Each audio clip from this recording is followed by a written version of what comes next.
Well, that was great, Rich, and an excellent way to begin the day. I think we'll figure out a way to make those slides available on our website with Rich's permission. So thank you very much. Next, we have a conversation between Jaclyn Hartman of the Maryland Department of Transportation and Steve Townsend of Cintra. Jaclyn is the Assistant Secretary for Transportation Investment, and she brings more than 20 years of experience with the state at the DOT and at the Maryland Transportation Administration. Steve joined Cintra last summer and previously served in Tennessee during the development of that state's P3 program. So please join me in welcoming Jaclyn and Steve to the stage.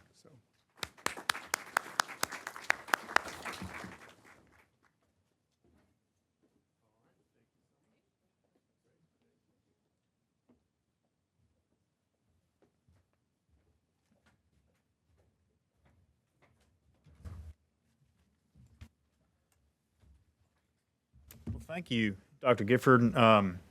Appreciate everyone being here today. As Dr. Gifford said, I'm Steve with Cintra. I'm honored to be joined here by a person you know as Assistant Secretary Jaclyn Hartman. You all know her work in the finance space in Maryland as well as in the P3 space. I get the additional privilege of knowing her as my friend Jaclyn and someone I've leaned on for counsel for many years and, in my opinion, has never had a wrong answer. So I'm excited for you to hear from her today.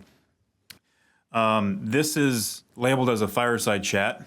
So if you get, I did bring my flint. If you get cold or we want to make this thing more interesting, it's right there. We're excited to have this chat about Maryland opportunities. It's a great time to be building in Maryland. Y'all should be very proud. You just got the national scorecard of A on the P3 rankings, which is very exciting for you. But to understand that, I want to first take us back for a minute. You were on the commission, the Legislative and Executive Commission that started P3s in Maryland. So for everyone's awareness here, I just want to ask you like a quick opening lightning round icebreaker question. Go back to that room that you were in years ago. What do you see now happening that you never knew was possible back then? Yes, so that was back in, are we pushing or are we not pushing? It should be good. No, just do that. Okay, that works. So back in 2010, Maryland created this Commission on the Oversight of P3s. And at the time, we were looking at a P3 market that is very different than the one we have today. There were really some fledgling transportation P3s, and there was a lot of talk about school P3s that were happening in Canada. But I think looking at the market we were looking at then versus today, I think resilience is really the word for the P3 market over that time. Whether it's how the risk model has changed over the years in response to needs from both the private and the public sector, or whether the onset of the progressive models of either progressive design build or progressive P3, and really bringing in that additional element of how do you successfully finish some pretty complex projects sometimes. So I think I'm most impressed, but it was also slightly unprepared just for the way that the market changes. And so, part of our structure in Maryland is built on the 2010 version of what P3s look like, which has evolved a little bit over time. So hopefully we can update that a little bit at some point, bring in some progressive elements as well. So you have a long-standing history in doing this and doing it right. Can you talk a little bit about the ones you've been successful with in the past? And then what we'll do is we'll pivot after that to what you want to talk about and what's happening now. Is that still working? I just do this one. Yes. So in Maryland, we've had a number of successful P3 projects really across a different number of different sectors. Maryland Department of Transportation, who I've now been working with since right not too long after the commission finished its work back in 2011. Maryland Department of Transportation was really first out of the gate. We did some public-private partnerships for the Seagirt Marine Terminal at the Port of Baltimore, so that we could have a 50-foot berth in time for the expansion of the Panama Canal. At that time, we also did the I-95 travel plazas, so the complete redevelopment of two travel plazas along Interstate 95 in the northern half of the state. And so that was really kind of the context of the Maryland Commission coming together, was thinking about, okay, Maryland DOT is out there doing P3, so how do we create that statutory framework to make sure that we give them kind of a sandbox that they can operate in? And then from there, our local jurisdictions have really just done amazing things. With the Prince George's County has done a stormwater project. They've done a bundle of school projects. They're actively advancing, phase 2 of a bundle. Over in Montgomery County, they have a bus depot they advance. The project at the city of Annapolis for the resiliency and city dock project was mentioned. Along the way, Maryland DOT also did another project with the Purple Line for construction of a new 16-mile light rail station out in Montgomery and Prince George's County. And so there's just, across many different sectors, we've had a lot of wins. We've also had some tough projects, and that has made, advancing additional projects, sometimes tough to do because you have to get past the tough challenges and really continue to focus on those successful wins that we've had across the state, both in local projects as well as state agencies. Obviously, that resume and that list is incredibly impressive. Obviously, the reason that you got the A on the national scorecard. But talk about what you're doing now and what are the things you're most excited about in the years to come. So we have some big projects that we are on the home stretch of. Most recently, we opened a partial terminal expansion at BWI Marshall Airport. So that was just in January. Provided an additional secure side connector between two of our concourses. We opened that project in January. We are also on the home stretch of the Purple Line. So Purple Line has had a long storied history over 10 years now.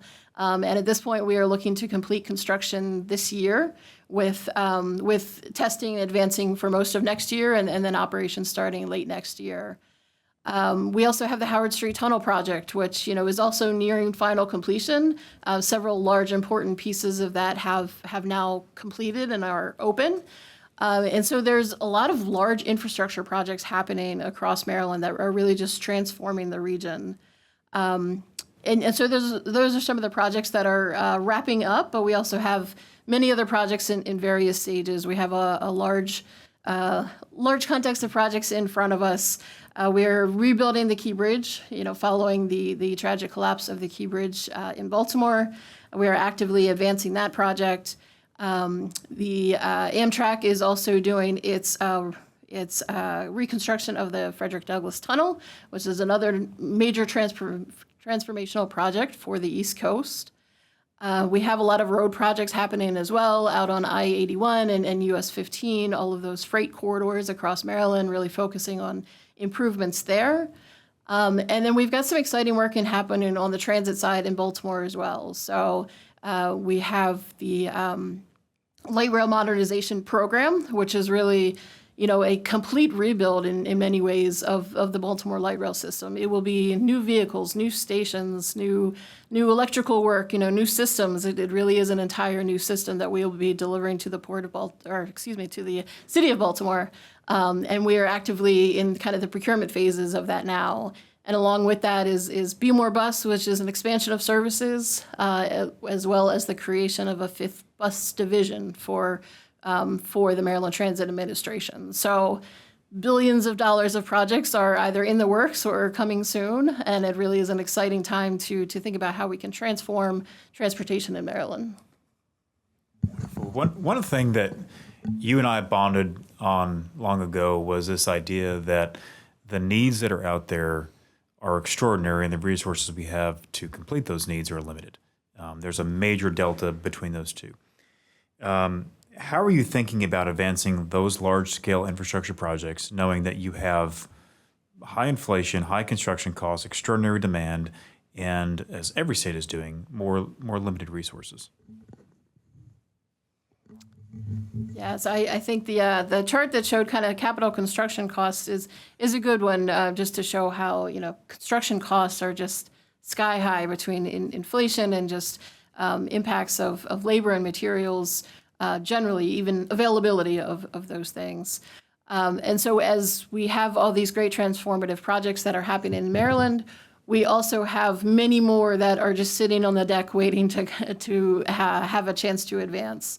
And unfortunately, we saw the chart of construction outlays. The revenue chart looks nothing like that one. So the revenue chart is much flatter. And so it really forces departments of transportation and city and local jurisdictions to think about how they can maximize every dollar that they have. And so, the public-private partnership option, as well as other innovative finance and delivery options, really provide alternatives for how you maximize those use of dollars. How can you spread your public tax dollars over time so that you can get an asset today that you can pay for into the future? So almost like an idea of a mortgage, essentially. Having those payments spread over time really helps to ease the pain a little bit. And yes, that is what bonds and debt do. But at some point, you may reach capacity on what you can do through public financing as well. So the public-private partnerships really give another option, but they also provide, what can be a more efficient management structure of those projects, as well as in ensuring good oversight of those projects. So while we have been fortunate over the last 2 sessions in Maryland that we've had a revenue increase from both our legislature and our governor of nearly $800 million annually, as I mentioned, there's still a deck of projects that we'd love to advance. So one of the things we've recently done is to kind of revamp what was our public-private partnership office into an office of innovative finance and delivery, so that it encompasses not just P3s, but also encompasses progressive design builds, construction manager at risk, any of those alternative contracting models that can help advance projects. That office also can look differently at financing options. So, thinking about whether it's Garvey bonds at the federal level or TIFIA, or, what are the other finance sources that we can bring into a project to help advance them. And so to that Office of Innovative Finance and Delivery, we're building out staff. So, if you have an interest in working in a P3 office, please come see me. We have now built out a team of advisors. Those advisors will help us on a programmatic basis. So before, we often focused on project by project, what advisors do we need for this project? And what we've done now is really change to think about that programmatic view, bringing on advisors for the next 5 years who are going to help us across our projects, so that, one, they know Maryland very well, they know our projects well, they know what risk tolerance we have and how we want to think about risk, but that we are also thinking about how to advance those projects that are in the pipeline, and how do we create and maintain that pipeline. We also brought on to lead our Office of Innovative Finance and Delivery, Marshall McCumber, who is a name that many of you may recognize. And so he is just a ball of energy and ideas, and it is exciting to have him. And so, really look forward to the things that we can do over the next couple of years as Marshall is really kind of building that team and building that office out. And so it can become a true programmatic, like, how many projects can we advance? And also looking at all of our projects of a cost of $100 million or more, how do we screen each of those? How do we think about alternative delivery for every project rather than just making it a one-off? Wonderful. So, knowing all the staffing up that you're doing and the work that you're in which you are investing, your governor recently made a pretty big announcement about Medco and partnerships and expansion of an office there. Tell the script a little bit about what that means for you and what this means for the sector. Yes. So, we have the Maryland Economic Development Corporation, which has always been a close partner with the Maryland DOT on many of our projects. They are now also kind of the Maryland Center of Excellence for P3. So it becomes a resource for, as was mentioned, a lot of the local jurisdictions who may have less experience in dealing with P3s, or even sometimes, for Maryland DOT, we also partner with them on some of our contracting and some of our expertise. They are now this excellence center in Maryland where local jurisdictions can go to them, seek assistance for how do I advance a project, how do I get advisors, how do I think about these projects. So that's an exciting step forward. What is important, though, is that Maryland DOT also maintains its statutory ability to continue to advance our own projects. So it is a resource center and not necessarily kind of a approval center, but they are going to be an important resource for all of our local jurisdictions. So hopefully, like the city of Annapolis and many of our local counties, you'll continue to see more projects coming out of Maryland. Wonderful. Well, speaking about projects coming out of Maryland, we can't be in this region without talking about the American Legion Bridge and what could be possible there. We've seen the benefits in the region. I-66 express lanes outside the Beltway has reduced peak period travel times, cut them in half, giving people back their lives. We've seen that across the country be a well-used case study. What can you tell us about the RFI issued by USDOT, the conversations between Secretary Duffy and Governor Moore?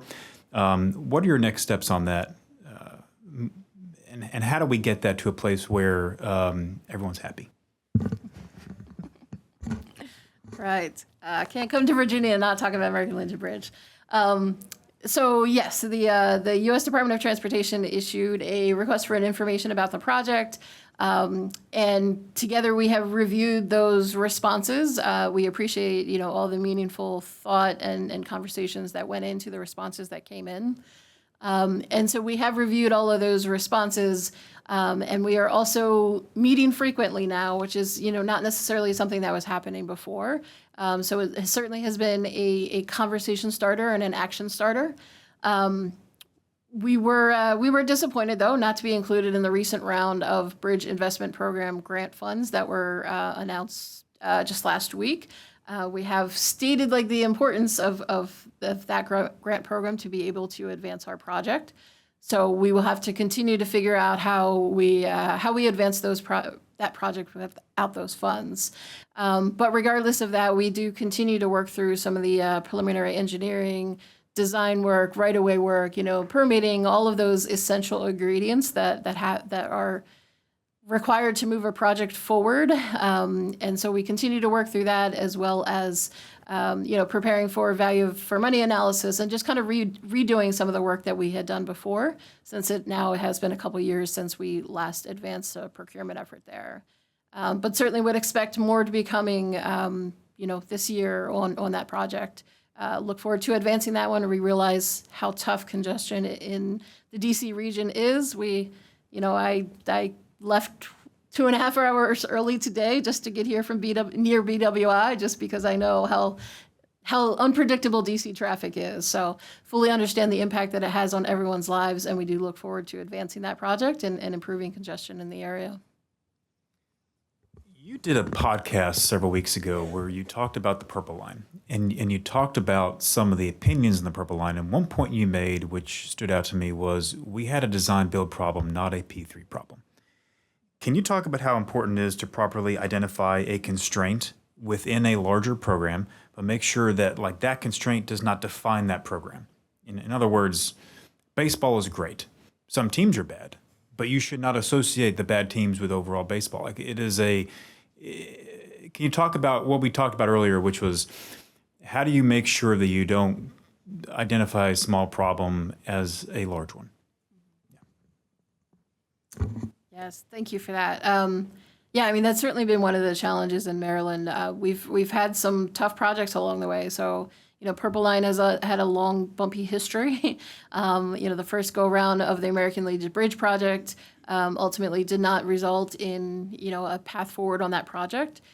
And so what we really try to do is educate, whether it's lawmakers, elected officials, the public, and even ourselves, really thinking hard about what went wrong or what could have gone differently in each of those projects. And so with Purple Line, especially, there was 6 years ago, we ended up parting ways with our design build contractor, which is never easy in the middle of a construction project. but really tried to focus, our elected officials and others, that it was the design build portion of the project. This was the early part of construction, and obviously that's a key part of the project, but that could have happened under many different contracting models that could have gone wrong at that time. So whether we had a design build project, a design build project, even some of the construction manager at risk projects, all of those construction projects have complex issues and things can go wrong during that construction period. And that's what happened there. For us, though, as we look at it, when we think about the P3 aspect of the Purple Line, it was the fact that we were in a P3 and we had a developer who stayed on board with us, and we worked together. We had many long days and hard nights and a lot of tough conversations about just that conversation of, do we want to stay together? Do we want to continue to make this work from the state and the developer and bring in a new design build contractor and all the headaches that go along with that? Or do we, as a state and developer, also want to part ways? And so ultimately, we made that decision to continue course and to stay united and truly be a partnership and bring on a new design build contractor. And honestly, from the state perspective, that saved us, at least a year, if not more, on a procurement method of if we had to go back to the market and fully do like the state version of a procurement. So in this case, the developer did their own procurement hand in hand with MDOT. We were true partners on every step of that procurement, but they were able to move in a much more accelerated rate than we would have been able to. And so although our project sat, largely without progress for, a better part of a year, it was, when we were able to get that moving again, it was faster. It was far faster than if we had tried to do that on our own. And so since that time, we now have a stronger partnership with the developer than even in the beginning. It forged by fire, I guess. And so it has been a good partnership that we continue to have. There's still tough conversations. There's still stuff we need to work out, but we always find a way to do that. One thing I think that's important to highlight for this group too is a lot of people always say P3 is a tool in the toolbox. I always like to say it's a toolbox within a toolbox, because a lot of times what happens is, the inside that toolbox are multiple P3 tools that you can use. If one does not work well in a certain area, it doesn't mean the whole toolbox is bad. It means that there are other tools that you might be able to use in that scenario. So thank you for hitting on that. The last thing I want to talk about before we open up for any questions is, as former state finance people, we also bonded over maintenance. And we bonded a long time over the idea that P3 actually takes a lot of money off the ledgers for states to have to complete and operate and maintain those assets. Talk about what you're seeing benefit-wise from Maryland on the operations and maintenance side that's freeing your dollars up to do things elsewhere. Yes, so we have, two P3 projects, the Seagirt Marine Terminal and the I-95 travel plazas that are now in operations and maintenance mode. And even as we're thinking ahead to Purple Line operations and kind of steady state on that project, P3s can allow you to really enforce the requirements of good asset management. Unfortunately, in the state DOT world, there are times when we know how we should be maintaining our assets, but the reality of budget crunches and and priorities can sometimes result in a lot of deferred maintenance. And so with these public-private partnerships, at times we are able to hold our private partners to a better standard than we hold ourselves to sometimes. And so what we've seen on the Seagirt Marine Terminal and the I-95 travel plazas is those facilities are maintained in better shape today. We're now 15 years out from those. They're both in better shape than they may have been under a public sector model. So I think it gives you certainty, it gives you a better product, and also you know what you're signing up for. And there's just, really helps on the budget side as well. That's great. So thank you. We have time for a couple questions. Let's see, we got several hands up here, so start over here. Wait for the mic, please, because we're recording this, so you'll be here for posterity. One of my favorite quotes from the public administration literature is that P3s allow the public sector to steer rather than row. And I've always sort of embraced that idea. And when I was working in them on the public side, it was much more limited, and the rowing was much more limited. And you spoke earlier about a new financial framework and some things. I wonder if you could express a little more of your thoughts on where are the appropriate guardrails for the steering versus rowing. Yeah, I mean, it's a great question. And honestly, I think it depends a little bit on each state or jurisdiction, because there's definitely, certain things where you feel like you need to maintain that control. I think one of the important things for any public sector official to recognize is that, like, at the end of the day, whether it's a P3 model or it's any other model, the public sector is still going to be on the hook if these assets are not going well in terms of with public perception. So, if there is an operations that is not going well, the public is still going to look to you as the public sector to really ensure that is happening. So I think the importance of close oversight, but really being able to stay out of the day-to-day operations, and if there are more efficient, ways to do, whether it's maintenance or, any of the life cycle requirements, giving the private partner the freedom to be able to do that, as long as you set your goals and performance standards and, think about what do I want to achieve here, rather than telling the private sector how to do it. These guys are smart, like they know how to get things done as well. So let them know what achievements or what goals you want to achieve, and then allow them the ability and flexibility to figure out how to do that best.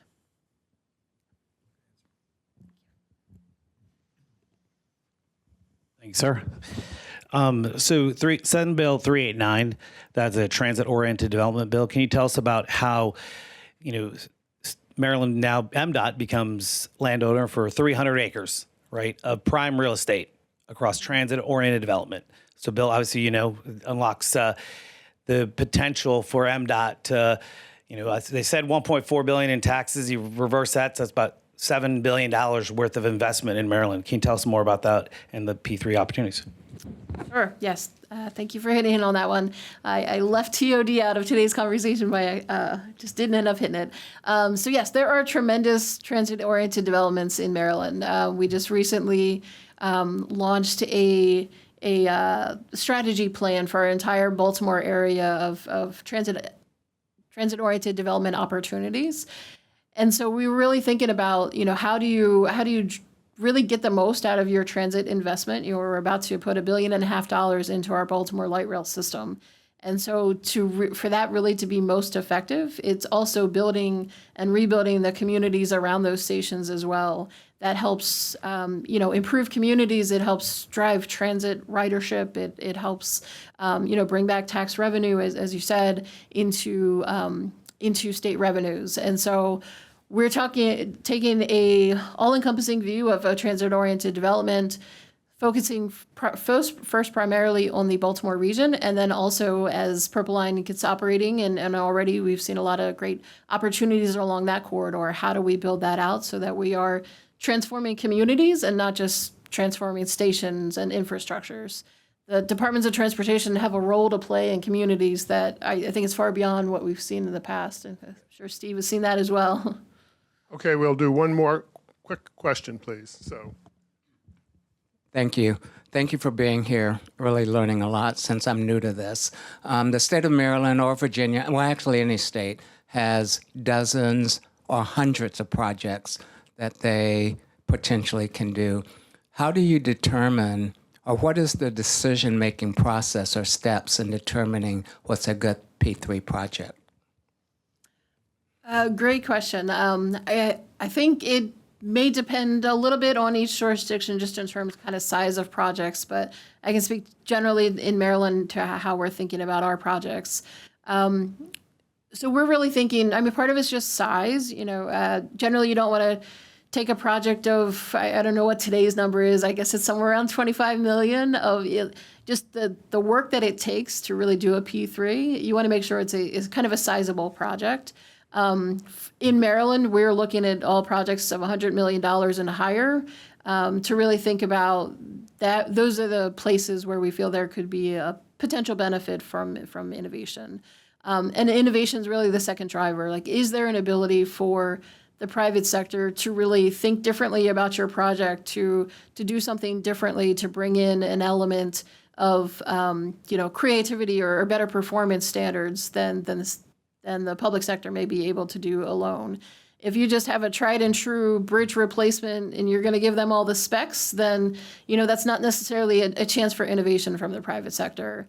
But if you have an ability of just, we need to build an American Legion bridge, and it's a complex project, and that could be a good place to bring in the innovation and creativity of the private sector. And I think finally, just thinking about the long-term goals of that asset. So going back to the operations and maintenance piece, does it make sense to have somebody else there assisting long-term with the operations and maintenance to ensure that the project has the best life cycle? And for many, at the end of the day, cost is a factor for many projects. I personally tend to shy away from that. P3 should not just be about, an alternative form of financing. There should really be a good, solid reason to be able to explain to your public of why this is a good P3 project, and not just because it's an alternative form of financing and it can help keep it off the books. Like, it shouldn't just be about that, but that's a little bit my personal view there. Well, yes, and we joked about the fire earlier because it's a fireside chat. But in To Build a Fire by Jack London, one of the overall themes is that he lacked imagination of what could happen to him, which is why bad things happen out in the forest in the cold. I will say thank you on behalf of all of us, because you do not lack imagination. Your team does not lack imagination as to what the art of the possible is. And the reason that a lot of the folks in this room are here to hear you is because you have a lot going on. So thank you for what you and your team are doing. Thank you for hosting us, and thank you all, and have a great day. Great. Round of applause.